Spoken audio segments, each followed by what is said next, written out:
সফল ক্যারিয়ারের জন্য পিজিডি এইচআরএম সার্টিফিকেট বেশ গুরুত্বপূর্ণ। 2004 সালে বাংলাদেশে সর্বপ্রথম পিজিডি এইচআরএম কোর্স টাইটেলটি প্রচলন করে বিমস। হিউম্যান রিসোর্স ডিপার্টমেন্টে কাজ করার জন্য পিজিডি এইচআরএম সার্টিফিকেট প্রায় অপরিহার্য। এমনকি যে কোনো বিষয়ে মাস্টার্সের পাশাপাশি পিজিডি এইচআরএম করা থাকলে চাকরিতে অগ্রাধিকার দেয়া হয়। সেই 2004 সাল থেকেই বিভিন্ন প্রতিষ্ঠানে বিমসের পিজিডি এইচআরএম কোর্স সমাদৃত। ন্যূনতম ব্যাচেলর ডিগ্রি থাকলেই পিজিডি এইচআরএম কোর্সটি করা যায়। বিমসের ওয়েবসাইটে রেজিস্ট্রেশন করার পর অনলাইন ভিডিও লেকচার এবং কোর্স ম্যাটেরিয়ালস সহ পড়াশোনা শুরু করতে হয়।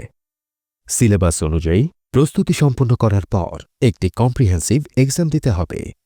আর সফলভাবে এই পরীক্ষায় উত্তীর্ণ হতে পারলেই বিমস থেকে আন্তর্জাতিকভাবে স্বীকৃত পিজিডি এইচআরএম সার্টিফিকেট প্রদান করা হয়।